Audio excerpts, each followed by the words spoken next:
Good afternoon, everybody. I'm Dave Duncan, Chairman and CEO of Duncan Financial Group.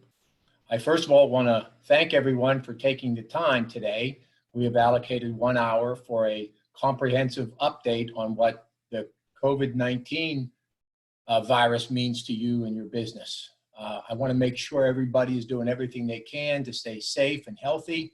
I hope all of your friends and family and loved ones are safe and healthy. We wanted to showcase our unique ability to help a business owner across the board with the many different parts of their company that are being affected by the virus. We do pretty much everything financially except banking. So whether it's employee benefits, human resources, tax and accounting services, 401k plans, business insurance, we handle all those things. And the uniqueness is it's all under one roof, all with a group of professionals. During this seminar, we're going to have Brad Prentice talk about benefits, Jen Roman talk about HR, Dan and Tony talk about tax issues, David Lang talk about commercial insurance, and Alex Klein and Brian Duncan will talk about 401k and other qualified plans. We'll leave some time for question and answers at the end. I would point out to you that of those 7 presenters there, they average 21 years of experience in their field. So we've got a deep team of credentialed professionals to help you with the impact on your business of this virus. A couple of quick housekeeping items. Number one, you're able to ask a question through the Zoom connection. We will take time at the end to answer those questions. If we don't get time to answer all the questions, we will get back to you concerning that. We are going to be sending out the entire slide deck to all of the participants in this Zoom conference. So you can take notes if you like, but you'll have access to the entire deck whenever we're finished. And we will also have a replay of this conference, of this video, on our website, so you can reference it again. One of the big challenges we had in putting this presentation together was taking the significant data and significant information here and distilling it down to 10 to 12 minute presentations per department. So what we decided to do starting next week is we'll have an hour-long session for each of these departments in each of these areas, so that if you have specific issues and needs in that area, we'll be able to drill down more completely. To get us started, I'm going to turn it over to Brad Prentice. Brad is the executive in our benefits department. And I'll start it out, Brad, with a question. What should a business owner be thinking about today relative to their employee benefit programs? Dave, probably the most important thing is for each and every employer to keep up to date on the webinars or the guidelines that each and every insurance company is putting out there. So please pay special attention to those. Some of the questions and concerns, though, that I'm getting are, what is an employer to do if there is a concern regarding infected people? The answer is easy. Employers are permitted to ask any recent travel or exposure to COVID-19 or contact with others who recently traveled to at-risk countries or have been exposed to the virus itself. If an employer has a reasonable belief that the employee is a health threat to others, it can ask the employee to stay home for the 14-day incubation period. Employees must be eligible for some paid and or job protection should they leave, based upon the federal and state guidelines of that state they might reside in. Another question concerning employers and employees. Can you administer a medical test or take an employee's temperature as a condition of work? The American Disabilities Act standards still apply, even in a pandemic.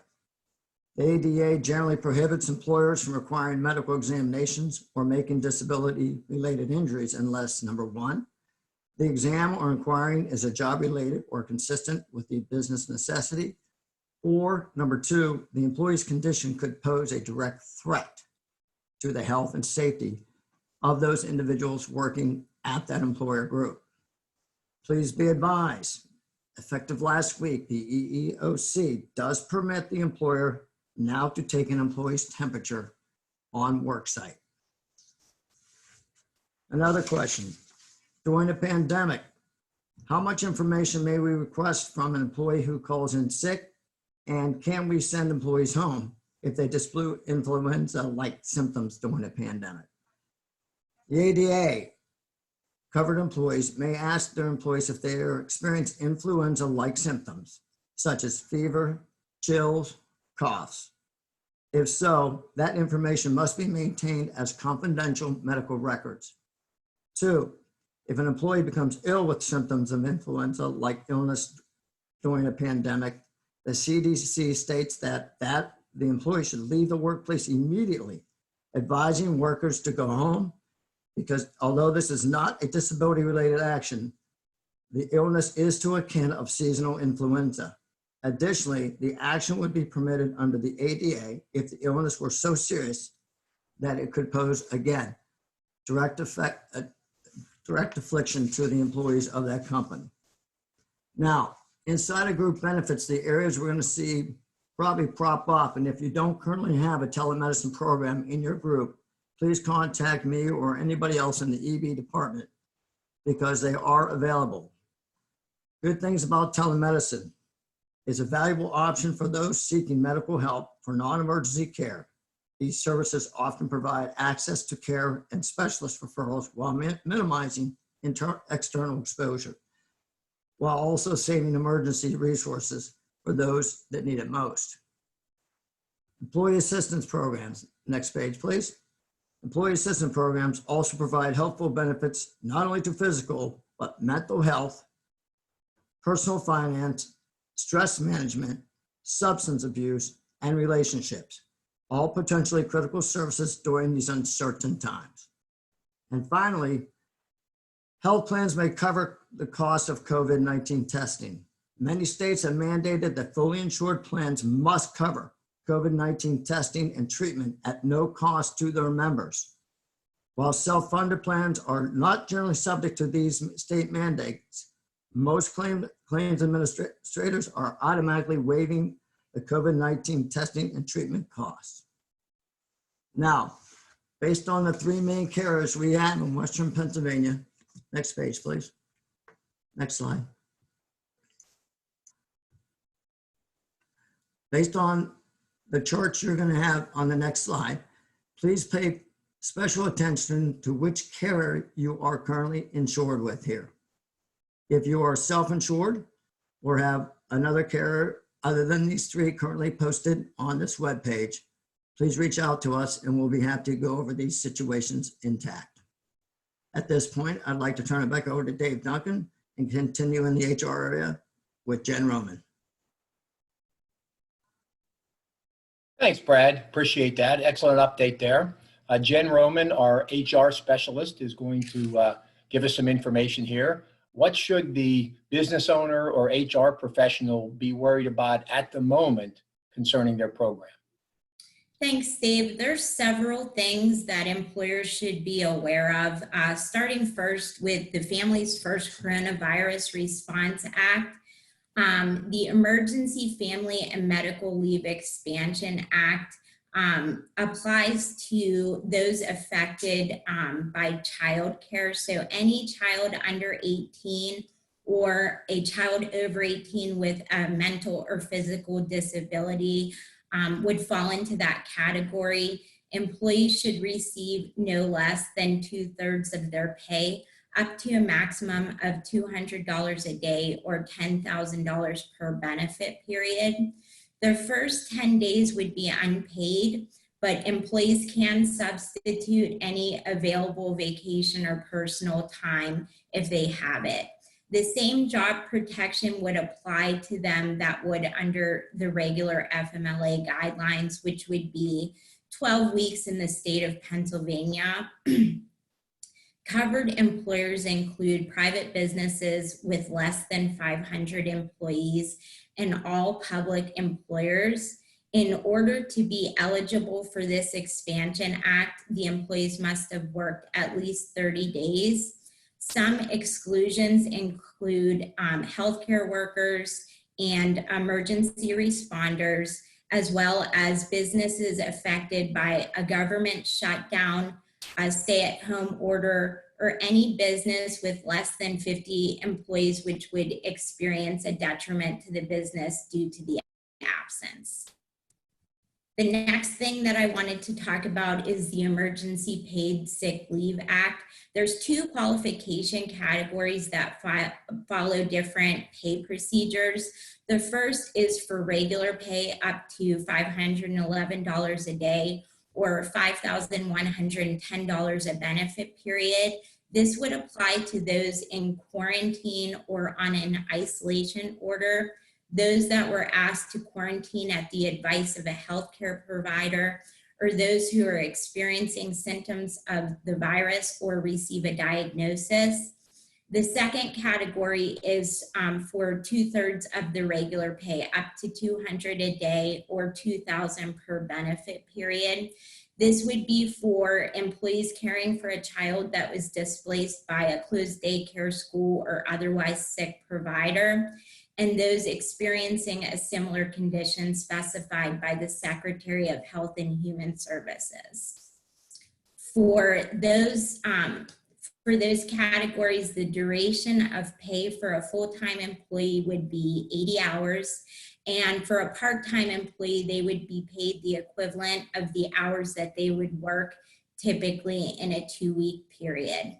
Some guidelines that employers should be aware of: employers do have the right to ask for a periodic follow-up from employees after the first day they begin to pay them. There's no carryover into the 2021 calendar year.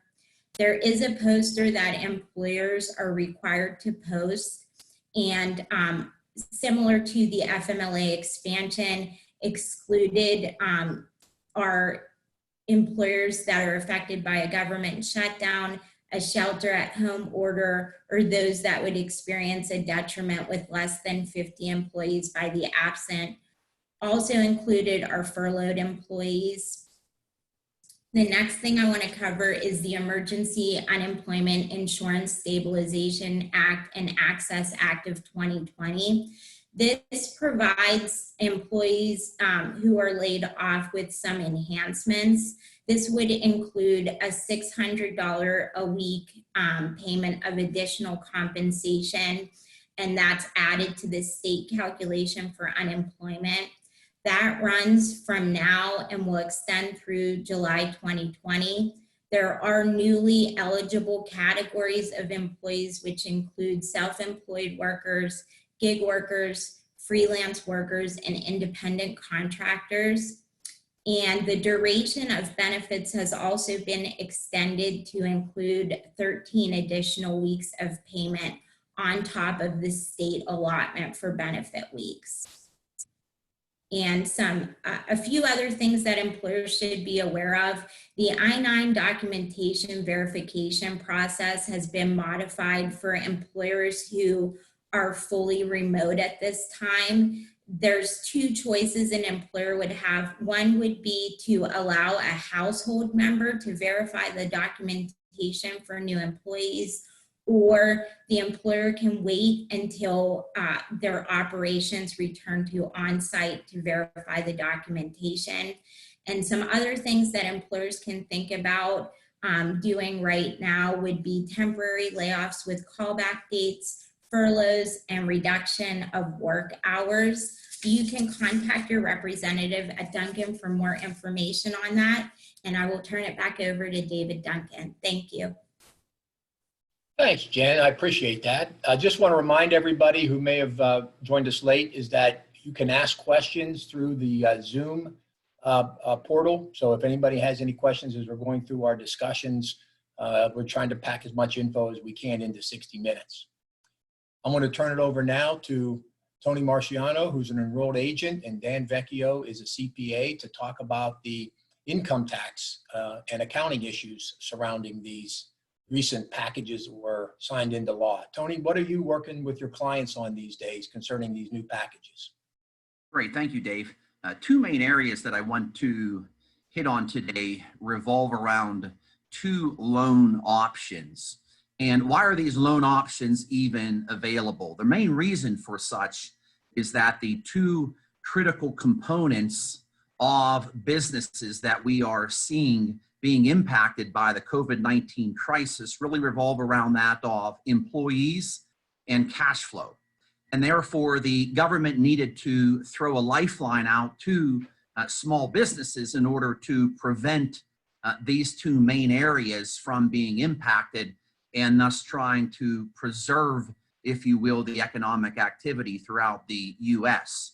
So there are a massive amount of details here that we can cover, but Dan and I have a very limited amount of time, so we're going to be covering these items at a very, very high level. The two areas that I want to focus on, the first would be the Paycheck Protection Program, otherwise known as the PPP loan. How do you apply for this loan? You will apply directly through your local bank, the bank where you would have a banking relationship with. Now, the key here is that your local bank needs to be an approved SBA lender. The bank here is merely a middleman, if you will, because ultimately they will then take that information and then send that directly to the SBA. The beauty of such is that because this is a 100% federally guaranteed loan, there is absolutely no underwriting requirements. There is no collateral needed. And ultimately, there are going to be no personal guarantees. So how do you apply? You're going to want to reach out directly to your local bank. We or you, the client, will then submit information directly to the bank. The bank will then forward that information to the SBA. The SBA will then review that information, and assuming that you qualify, those monies will then be released by the SBA to your bank then into your employer bank account. Now, that PPP loan, even though it is in fact designated a loan, the beauty of such is that it has a forgivable feature. And the forgivable feature is that when these monies are funded into your business bank account, basically you have 8 weeks in order to go through these monies. And within that 8-week period, you need to use 75% of that money for payroll and payroll-related items. Those payroll-related items would be compensation, wages, tips, state and local payroll taxes, group health insurance premiums, and ultimately the items that you need to be factored into that calculation to determine how much you would actually qualify for. Another item, you needed to have been in business by February 15th of 2020. The covered period here is February 15th through June 30th. So what that means is not only did you need to be in business by February 15th, but you need to apply for this loan by the end of June. But based upon the fact of the updated numbers of nearly $100 billion out of the $350 billion worth of allotted funds, the funds are being used up here quick. So my recommendation is to apply for this PPP loan sooner rather than that of later. A couple of final comments. Who qualifies? Any small business that has less than 500 employees. Now, this can be profit, nonprofit, and included within that nonprofit umbrella is also religious organizations. And how much is the amount of that loan, if you will? You're going to take your average monthly payroll for 2019 and multiply that by 2.5 times. Now, there's a couple of other numbers that go into that. And again, the details are important, but at a high level, it's basically going to be about 250% of your average monthly payroll costs. The second loan that I want to mention is the EIDL loan. This loan does not have a forgivable feature. It is like that of any other commercial loan. There's going to be underwriting. There may be personal guarantees. You may need to supply collateral. And therefore, our recommendation as a firm is to first pursue the PPP option. The only benefit of the EIDL loan that we see is that when you apply for this, and you can apply directly on the SBA.gov website, you could actually check a box and an immediate $10,000 grant will be provided to you within 3 days of that application being approved. And if you do get those monies, that $10,000 grant, in addition to you then qualify for the PPP loan, any monies that you would receive from that PPP loan would first be reduced by that $10,000 grant from the EIDL. So again, the one has to go directly through your bank, the PPP. The second, the EIDL, that'll go directly to the SBA.gov website. Dan, if you'd like to take care of some of the payroll tax credit items and the employer payroll tax holiday. Great, thank you very much, Tony. The first one we're going to talk about is the employee retention credit. Who is going to be eligible for that? One, if your operation has been affected by the COVID-19 suspension order that your state governor has put out, you would be eligible for this credit. The other requirement, it's either or, is if your gross receipts have declined by more than 50% for your current quarter versus the same quarter as last year. And if so, you will be eligible for this credit. What is the credit going to be?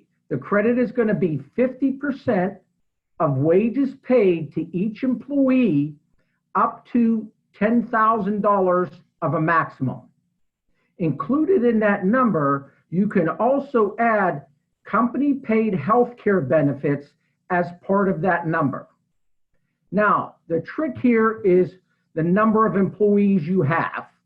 If you're an employer and you have more than 100 employees, the only wages that are going to count towards this credit are wages that you're paying to your employees who are not working anymore.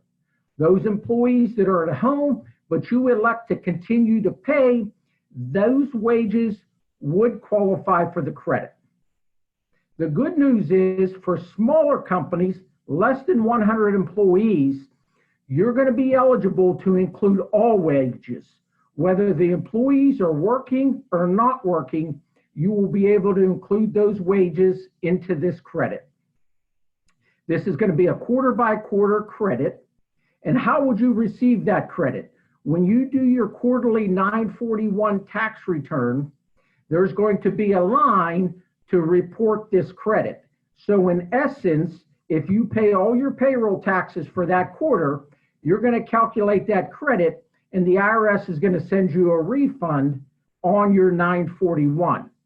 If you can calculate this as you go, you can decrease your monthly or semi-monthly payroll tax deposits to help out with the cash flow, but you want to make sure you still paying enough so you do not incur any type of penalties for that. Now, these are going to include wages up to 12/31/2020. Now, if you're an employer and you claim this credit, you will not be eligible for either of the two loans that Tony mentioned. So once again, if you get the PPP loan or the EIDL loan, you will not be eligible for this retention credit. The second one is pretty simple. It's an employer payroll tax holiday. And what that is the employer share of the payroll taxes, which is that 7.65% of Social Security and Medicare that you match on your employees' wages. You're going to be allowed to take that amount for the balance of the year, the second, third, and fourth quarters, and not pay the company's share of the payroll taxes into the government. You can basically accrue those. Then at the end of this year, you'll have that total number that basically is for the balance of 2020, and the IRS is going to let you pay that into them over two installments, one at the end of 2021 and one at the end of 2022. So this is really to help you out from a cash flow perspective. And once again, if you're eligible for the Paycheck Protection Program loan, you will not be eligible for this payroll tax holiday. And I'll send it back to Dave.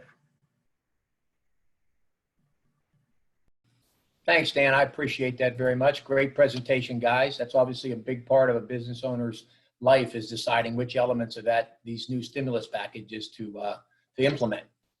Next, we're going to turn to Dave Lang. Dave is going to talk about the commercial insurance aspects of what's going on. And I guess the first question, Dave, is what kind of questions are you getting from your clients? Well, the biggest concern that we have for our clients is also where we're getting most of the questions, and they revolve around cash flow and expenses. The most common question does my business income cover us during the shutdown to the virus? A business income policy requires both direct property damage and damage caused by a covered loss. Virus is not a covered peril. It's actually mandated by the state that it be excluded. And obviously viruses do not cause damage to the property. Therefore, as interpreted today, the business income doesn't apply. However, as a member of the Technical Affairs Committee for the Independent Agents, I've consulted legislators from around the country.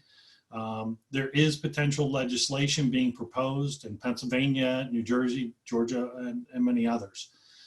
These may have the ability to help business owners later out if they are passed. There's also discussion with regards to federal changes as well. We are also seeing lawsuits brought forth by policyholders making arguments that coverage should apply. And if these lawsuits are successful, that would basically establish new case law. And therefore, we are monitoring both closely because both of them can have the potential to understand or change the interpretations of policies and allow them to pay the claims. The second area that we are receiving questions on is relating to decontamination or cleaning of facilities. Unfortunately, much like business income, virus is an exclusion. However, some businesses do have pollution policies that may apply, but ultimately you need to review your policies with your agent to determine what coverages you have and do not have. A significant concern that business owners should have is that property policies contain a vacancy or occupancy limitation that after 30 or 60 days, there could be changes in your coverage if your building is vacant or unoccupied. Some policies actually have language that your business may have to be actively operating for there to be coverage. So showing up to just check on your property or the owner showing up every day to work is not then be determined to be actively in business. Therefore, once again, it's important that you review your policy with your agent. However, the biggest concern that business owners should also have is are they having changes in their operation, whether they're partially shut down, fully shut down, or are they changing what they're doing to keep their doors open? You know, we applaud those that are trying to adapt their businesses, and we're here to help and support them in those changes. But you need to make sure that if you're making changes in your operation, that you have a discussion. We've seen restaurants and retail operations now doing delivery. You need to make sure delivery is covered. We've seen manufacturers that are selling products like masks, alcohol for sterilization, ventilators, or other things that are necessary today. You need to make sure you're covered for these products and services. But the other concern is that you don't accidentally breach someone's trademark or patent. The Defense Production Act does not protect you from patent infringement, and that action is actually excluded from a general liability policy and most directors and officers policy as well. So we recommend that you reach out and discuss what's going on to see how their changes can affect your coverage. But also, if you did make changes in your operations, or if you're partially or fully closed, please reach out so that we can do things like adjust sales and payrolls to reduce your premium outlays. Also, many of our companies are allowing changing of payment plans or even deferred payments to help with your cash flow. Shifting gears and moving on to workers' compensation, we are getting a lot of questions relating to what if an employee contracts the coronavirus. Typically, workers' comp does not cover things like the cold or flu, but ultimately you have to look at the course and scope of what the employee was doing to determine if there was coverage. In some cases, you need to determine what was the actual cause. And maybe if, let's say, they're healthcare or first responder, the insurance companies are more likely to accept it. We're also starting to see states pass mandating that the coronavirus will be covered by workers' compensation. So best rule of thumb is if you're aware of a situation, if an employee feels that they contracted it during work, please turn it in, even if they're feeling fine. You don't want to have a situation where they file a claim later on and you get fined for not reporting a claim. Just so you're also aware, if you do end up with a claim, we reached out to both the Pennsylvania Compensation Rating Bureau as well as the NCCI, and they have set up specific codes relating to tracking of claims of COVID-19. And the expectation is that they will hopefully not charge for those claims against experience modifier and future premium outlays. And Dave, I know, again, you're inundated with questions, I'm sure, but what new risks or new issues do you see emerging for the business owner? oh my, yes. We're seeing a lot of emerging trends facing our employers today. There's been a huge surge in the number of cyber phishing or cyber scams targeting. I even had a client today that said they may have seen one fictitious email a week. They're getting multiple ones a day now. Cyber criminals are teasing people by offering them information relating to the virus. The employee then clicks on it, and it's common for malware, ransomware, or even worse, key tracking viruses to be put in your system. A key tracker could allow them to get access to things like your bank accounts and your payroll records and steal money out of your accounts. So you need to make sure you alert all of your employees to double and triple check where emails are coming from, and even contact the person who sent it to you by a separate email, or ideally even by a phone call or text to verify that they sent you that email. With the significant number of layoffs that are occurring today, we're also seeing two very scary trends. First, we're seeing employees filing grievances, EEOC claims, or discrimination lawsuits saying, why was I laid off versus my coworker? That's discriminatory. So please make sure you document your files, have discussions with your attorney. And the second scary trend that we're seeing and we see it every time there's a major layoff with, let's say, an economic downturn. After you lay off your employee, the employee says, oh, wait a minute. By the way, I was injured on the job. I was trying to work through it, but I need to file a work comp claim. This obviously becomes a major concern as it becomes hard for you to then mitigate the claim, do transitional duty or light duty to bring them back. And this will lead to a much larger claim and probably future premiums. Therefore, it's important that immediately you do a robust acts investigation. Don't pencil whip through it. Truly dig in, understand what transpired, when it occurred, how it occurred, and then also determine if there's witnesses that can help corroborate that this did or did not actually occur. Also, when you lay off people, you can have them sign a form saying that they're not aware that they have been injured to that point. Now, it's not foolproof, but it does help defend the case, and what attorney is going to want to take on a case if the employer already stated that they weren't hurt before they were laid off. Okay, Dave, what steps should the business owner be taking at this time in order to protect themselves from these new issues and new risks emerging? That's a good question. When it comes to protecting yourself, best practices from a risk management standpoint, I would think you'd have to look at protecting your facilities, your employees, and third parties. When it comes to your facilities, make sure you're equipped with your usual hand sanitizers. You have sanitization procedures that for all your equipment and work areas that meet CDC requirements. That you may even want to improve the ventilation system in your building to increase the airflows to hopefully try to filter out any airborne virus if that's possible.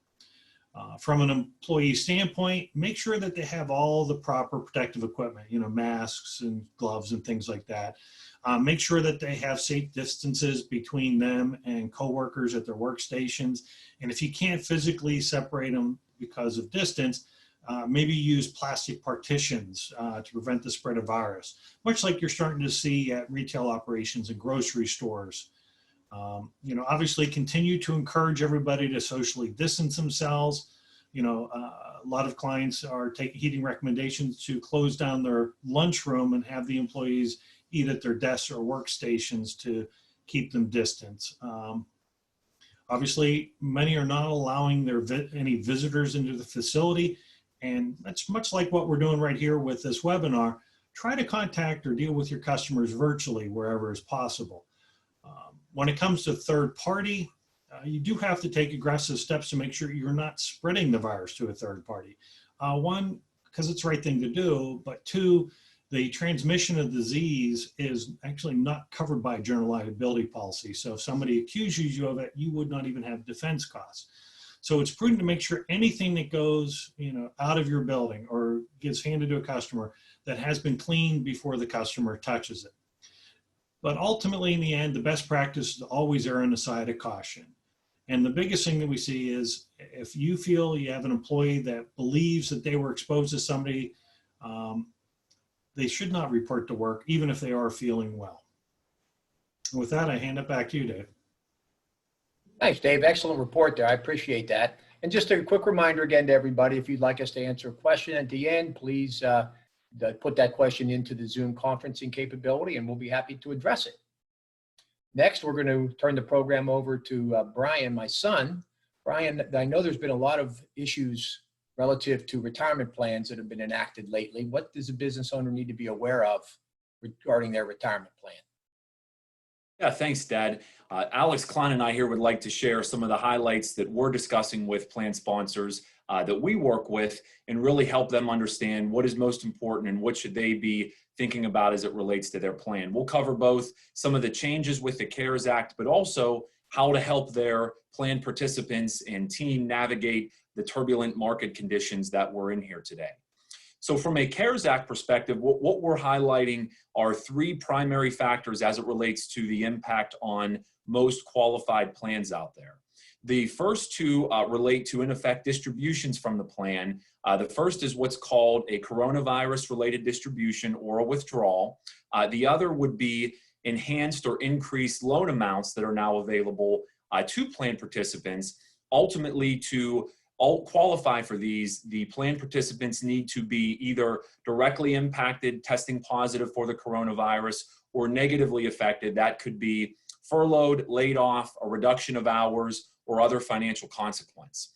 At this point, it's our understanding that the certification of that negative impact would be handled by the participant that then would allow them to qualify for some of these new options within the CARES Act. And then last, the third option would be the suspension or waiver of required minimum distributions for the 2020 calendar year. To look a little further into those, the required minimum distributions, these are both for 2020, and if a plan participant had to take their first opportunity to take a required distribution in 2019 that waited until 2020, that is also waived. So the details there of the coronavirus-related distribution, one of the highlights is that the participant can take this withdrawal and they would not be subject to the 10% early withdrawal penalty. As plan advisors, we're constantly counseling clients regarding their need to save for retirement, how these dollars will ultimately help them sustain their lifestyle in retirement, and that there's an early penalty to withdrawal. In this situation, though, given the broader circumstances, that 10% penalty is waived. In addition to that, normal 20% mandatory withholding to a distribution is also not going to apply to the CRDs.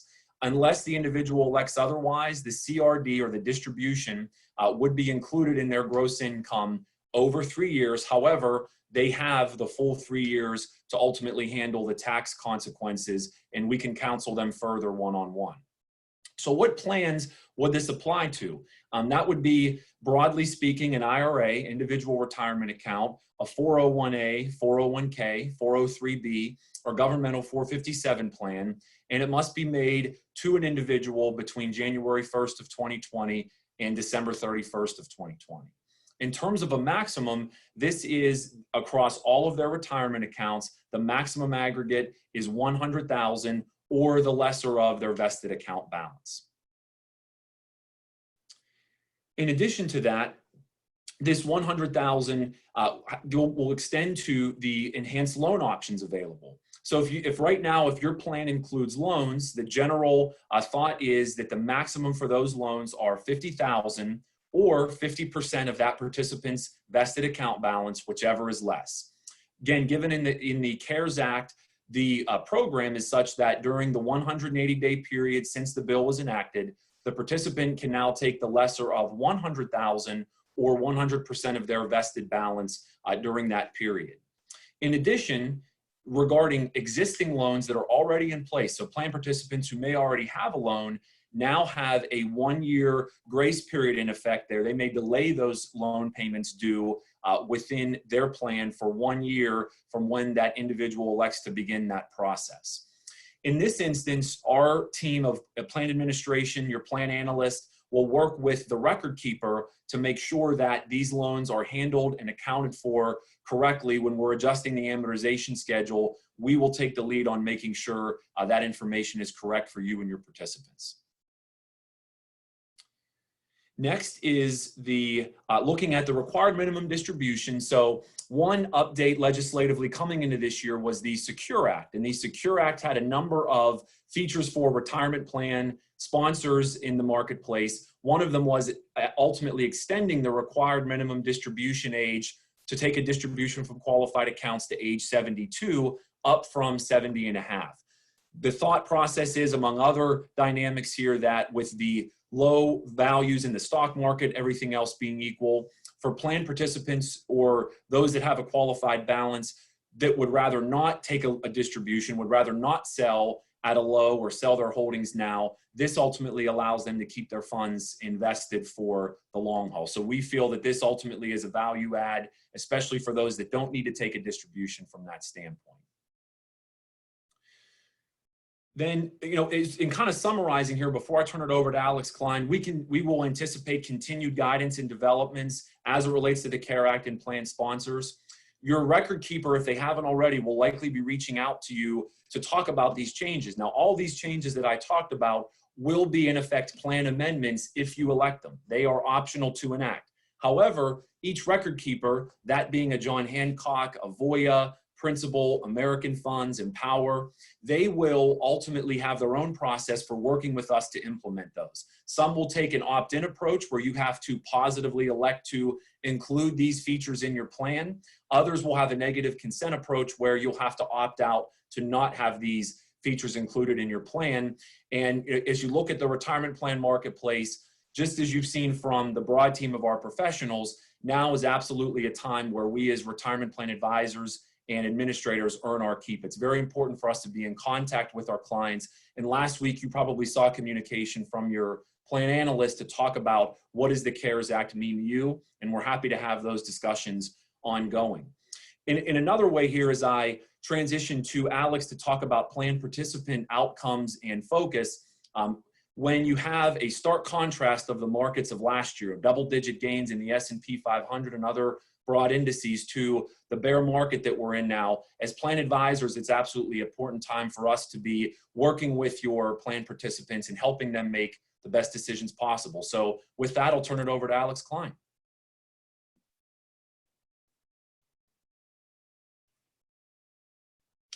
Thanks, Brian. Hello, everybody. Yes, we know these are very challenging times. And as Brian said, as of March 12th, the S&P index entered into a bear market territory with a 20% decline. What's most notable here is back in 2009, 8 and 9, when you had the financial crisis, that happened over a period of, a year, 18 months. This decline happened in a period of 3 weeks. So obviously your participants are nervous. They're very nervous. And we want to be able to be there to help them. For long-term investors, which your participants should be in their retirement plan, long-term investors, research has shown that it's generally not wise to try and time the markets in times of uncertainty, as it often results in missing out on markets recovery. Nobody can time the market. Nobody ever has been able to, and nobody ever will be able to time getting out at the right time and getting back in at the right time. It's an impossible task. One of the things we're doing with participants, and we've spoken with a ton of participants over the last couple of weeks, those individuals that are still working and receiving a paycheck, we're actually recommending that they increase their salary deferrals if they can to try to take advantage of buying stocks which are on sale. This is a compelling long-term buying opportunity, and we are making that recommendation for those participants. As we go on to the next slide, what you're going to see is you see a chart, okay, staying the course in challenging times. If you look at the top right there, it's, you know, if you look at those who stay patient are often rewarded right underneath that. So what you're looking at is the 5 biggest market declines in subsequent 5-year periods that we've incurred, a lot of us in our lifetime, going all the way back to the Depression, all the way to the financial crisis back in 2007, 8, and 9. What you see, and we want to focus on this chart, is if you come down to the dark blue at the bottom, where it says the 5-year average annual total return, what you want to do is you want to come over to the far right, and you'll look, the average 5-year return of those of the 12 months of the S&P following those market declines is 23.15% per year. With the worst one being in the middle, you see the oil embargo of 73 and 74 of 17.39. So once again, you come up to the top, those who are patient are often rewarded. It's very hard. We know employees are dealing with emotions and everything that's going on. We're trying to get them to stay the course because in the long run, they will be rewarded. This market will recover. And if you look at the next slide, what you're doing is, so we're directed participants. Again, as I've said, they've been calling us. They've been talking to me and my team members and a number of the professionals out at the corporate office in Irwin. People need help. They're looking for guidance. That's what Duncan Financial Group's all about. We're here to help them. If you look at that second bullet, Vanguard's Advisor Alpha Study, it says specifically, working with an advisor can add return through portfolio construction, rebalancing, behavioral coaching. We're here to help them. Behavioral finance, behavioral coaching. We're here to talk to them. We want to prevent them from making irrational decisions that could hurt them in the long run. You heard Brian say about retirement planning. A lot of participants and studies say that less than 30% of people are already set for retirement or on course for retirement. If they start dipping in and doing the wrong thing now, who knows where they might be. Studies also show that investors who have a financial advisor tend to be better prepared for retirement. That's who we are. Again, use our experience, use our expertise to help your participants. In times like these, behavioral coaching is crucial. Numbers are numbers, but we're here to help them through all the things that they need to do to get through this time, because we will get through. Okay, this virus will come, this virus will go, but this market will recover. It always has, and it will. So with that, I'm going to turn it back over to Dave Duncan, our CEO. Thanks, Alex. I appreciate that. And at this point in time, we're going to get teed up for the questions that we've received so far. Brian, my son, is his computer is receiving the questions. So in a minute, we're going to go to him and go over some of the questions. But since I am a business owner and since I am an investor myself, there's two things about Brian and Alex's presentation that I wanted to resonate. And the first one is, with all the responsibilities that seem to be heaped on the employer as regard to qualified retirement plans, I find it very relieving that for both the loan provision of $100,000 or the coronavirus distribution of $100,000, you don't have to do the investigation to see if the employee is in fact eligible for that. The employee self-validates that, taking you completely out of responsibility for that. I like that concept. And number two, those numbers that Alex mentioned, being in this now, this is coming up on the end of my 41st year in this business. I've seen the downswings that Alex mentioned. I've seen the 23% downswing in one day in 1987. And there is always a different reason why the downswing occurs, but there is always an inevitable recovery on the other end. And that slide that Alex talked about, I think resonates that better than anything else you can say or do or think about. If you look at in the last 100 years, there have been 5 times the market has dropped more than 45% peak to trough. And the average recovery over the next 5 years from the bottom is 23% per year. And the worst recovery has been 17% per year. So I think it's really important to keep that in mind when you think about your own investments or when your employees come to you with issues and questions. That's important information to have. Brian, do we have any questions?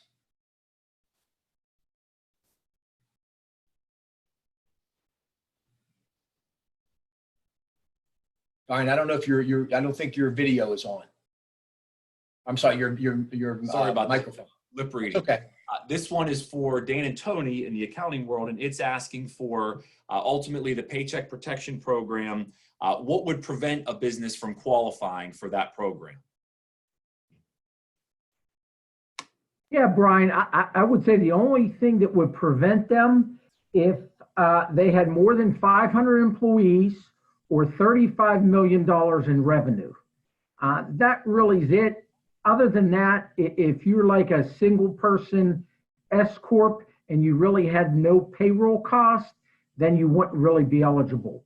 Other than that, most businesses are going to be eligible. There may be a small handful of industries like the gambling industry that wouldn't qualify. But other than that, most companies are going to qualify for the PPP loan. Thank you, Dan. We have one more here that I'll start with Jen Roman, and then if our accounting team has any additional insights, certainly feel free. The question is there a specific timeline for the additional $600 per week unemployment compensation? And are there any additional requirements to receive this benefit, or is it simply given by filing normally? My understanding is that the additional 600 runs through the end of July, and there is no additional requirements other than filing for unemployment. Thank you, Jen. I would like to add to that. I think it's been very clear by the president as well as the Treasury Secretary and the Federal Reserve that they will do whatever's necessary to get our economy through this downturn. The Fed stepped in and basically saved the commercial paper market 2 weeks ago. They started buying municipal bonds. They have really backstopped the bond market that had some issues in this troubled time. And the president has pledged to, again, do whatever's necessary to make sure we get through this. So we've already had 3 stimulus bills passed, the most recent one, the CARE Act, Friday before last. Don't be surprised if there's more. Certainly work with all speed to get loan applications in, but I would not be surprised if there's additional loans available for those who might not have got it done in time, if there's an additional extension on not only the weeks of unemployment, but also the amount of unemployment. None of that would surprise me. An additional question there from the Paycheck Protection Program. And assuming you do qualify and proceed, is there anything the business should be preparing to show how the funds were used? If they're audited ultimately for forgiveness, as an example, should the funds be kept in a separate account? Dan or Tony, you want to tackle that one? Sure, I'd be happy to tackle that one there.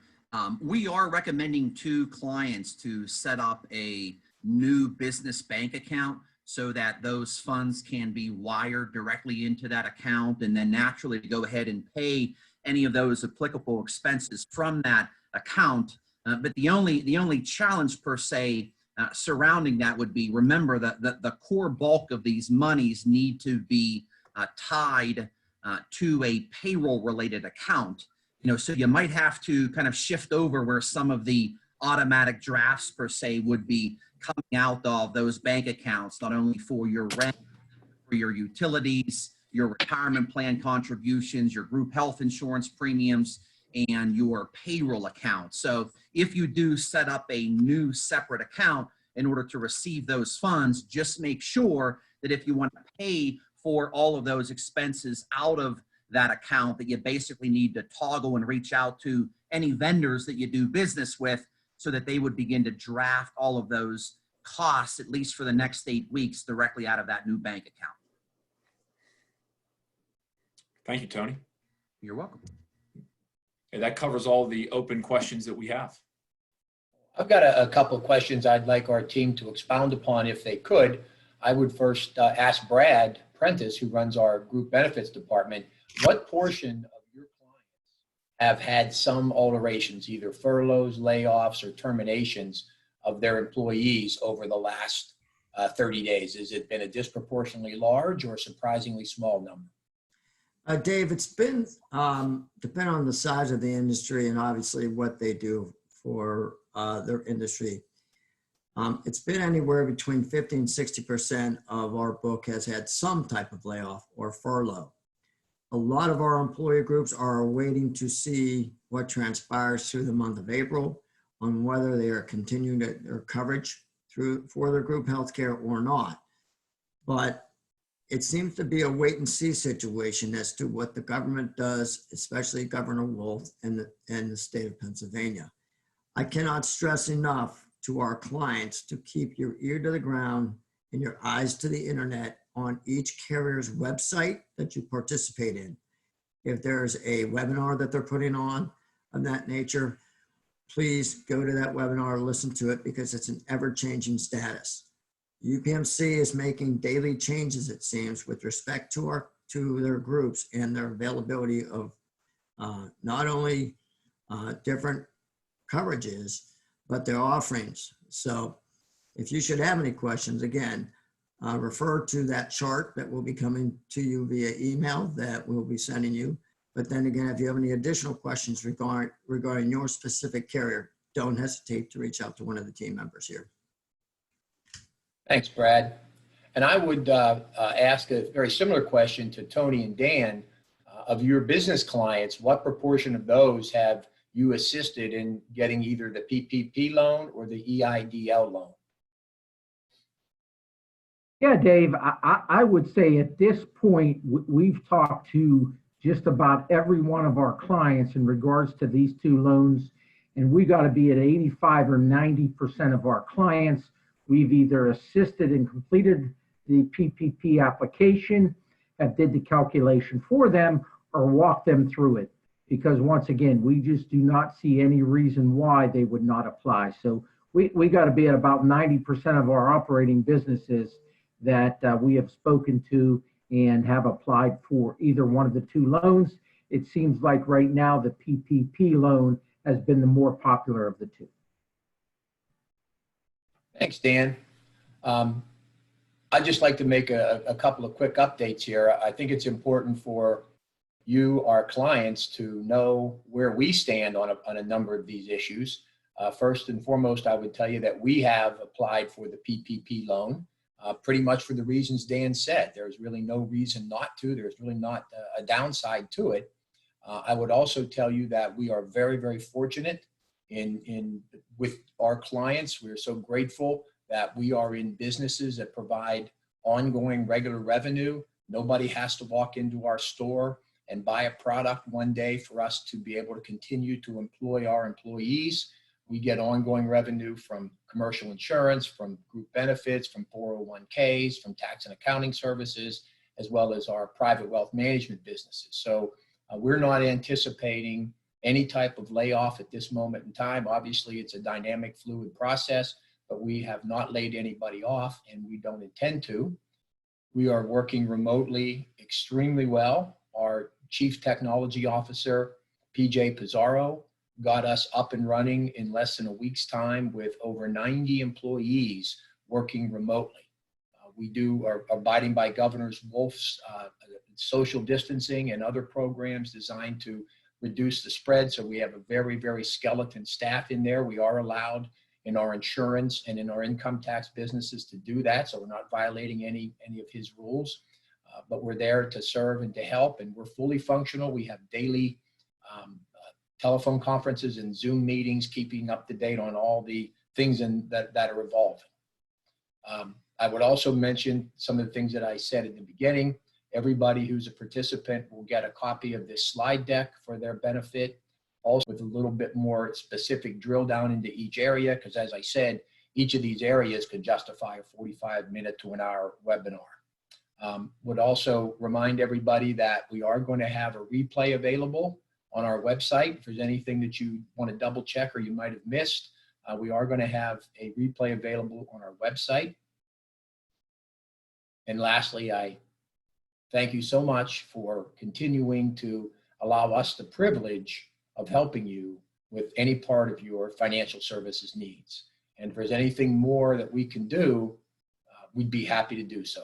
On the invitation that everybody received for this webinar, we do have the contact information for every speaker So if there is someone specific that you'd like to talk to, you can hitting on that link on the original email.